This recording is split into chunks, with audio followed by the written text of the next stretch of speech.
Assalamualaikum warahmatullahi wabarakatuh. Anak-anak kelas 4, pembelajarannya khusus SKI ini kita menggunakan daring, dimana materinya melanjutkan yakni kelas 3 semester 1 dan 2. Materi kelas 4 tersebut tentang ketabahan Nabi Muhammad dan para sahabatnya dalam berdakwah, dimana kelas 3 semester 1 dan 2 dulu tentang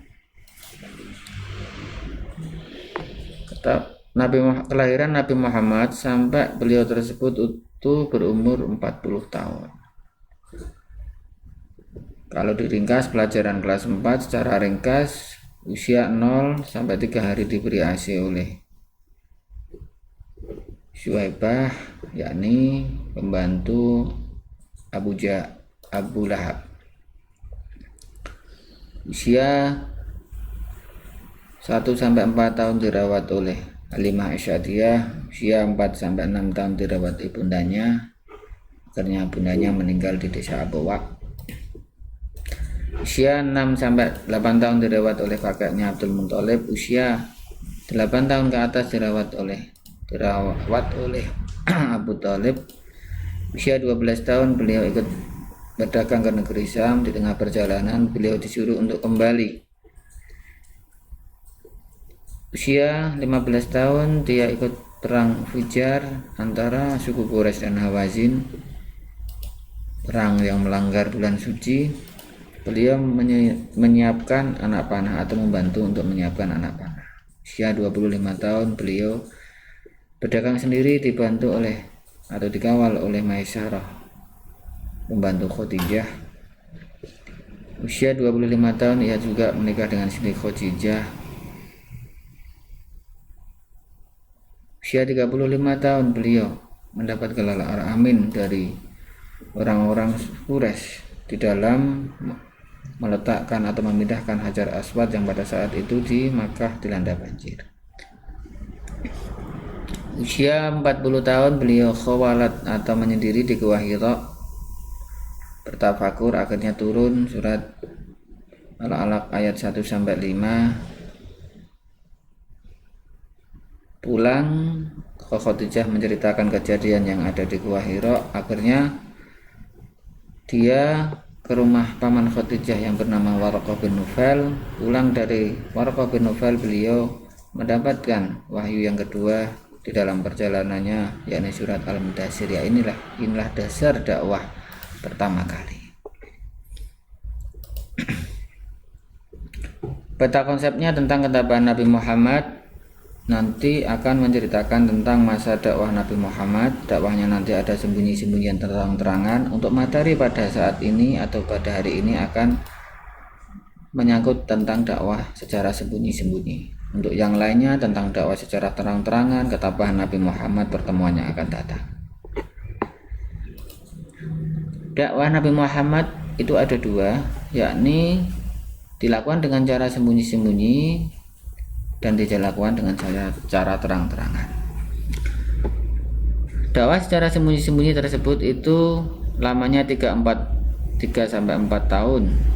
Kalau dakwah secara terang-terangan itu lebih daripada atau sekiranya sekitar 18 tahun. Dakwah secara sembunyi-sembunyi dasarnya surat Asy-Syura ayat 214 dan Al-Mudaththir ayat 1 sampai 7. Wahyu yang kedua turun.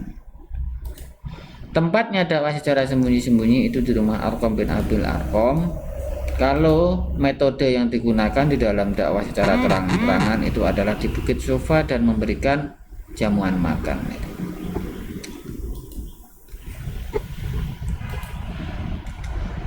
Surat Al-Mudaththir yang menjadi dasar dakwah Nabi Muhammad secara sembunyi-sembunyi, yakni ayat 1 sampai 7, ya ayyuhal mudaththir qum fa'andir.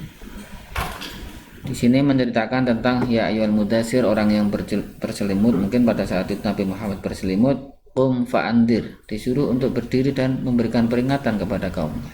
Ini dasar daripada dakwah secara sembunyi-sembunyi. Ayat ini menegaskan atau menjadi dasar Nabi Muhammad diperintahkan untuk berdakwah, walaupun dakwahnya tersebut secara terbatas, yakni hanya kepada teman-teman atau sahabat Nabi Muhammad dan para keluarganya. Alasannya kenapa Nabi Muhammad dakwah secara sembunyi-sembunyi, yakni yang menjadi alasan Nabi Muhammad dakwah secara sembunyi-sembunyi adalah nomor satu itu umat Islam masih sedikit. Pada saat itu yang masuk Islam itu sekitar hanya 4 orang. Yang kedua, belum ada perintah dakwah secara terang-terangan, karena dakwah secara terang-terangan tersebut dasarnya adalah surat Al-Hijr ayat 94. Yang di situ memerintahkan seluruhnya kaum disuruh untuk memberikan peringatan apabila dia melakukan perbuatan yang dilanggar oleh agama, maka disuruh untuk memberikan nasihat sekaligus memberikan peringatan balasan Allah di akhirat. Yang ketiga, tekanan umat Islam sangat keras pada saat itu, nanti akan diterangkan di dalam peta konsep yang kedua tadi tentang ketabahan para sahabat dan Nabi Muhammad.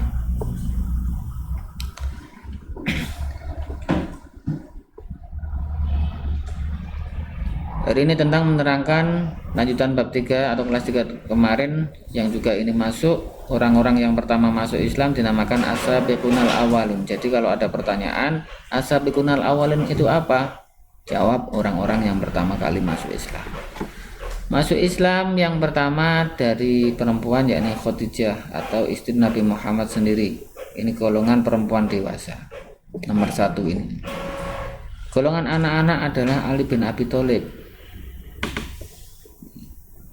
Golongan dewasa, laki-laki dewasa adalah Abu Bakar As-Siddiq.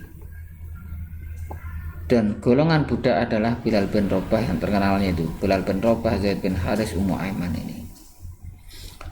Untuk Utsman bin Affan, Zubair bin Awam, Abdurrahman bin Auf, Sa'ad bin Abi Waqqas, Talqah bin Ubaidillah, Abu Bahdalah bin Jarrah, itu adalah orang-orang masuk Islam atas ajakan Abu Bakar Siddiq, tapi juga termasuk as-sabiqunal awwalun. Jadi pertanyaannya beda. Kalau ada pertanyaan siapa laki-laki dewasa yang masuk Islam pertama kali, adalah Abu Bakar Siddiq.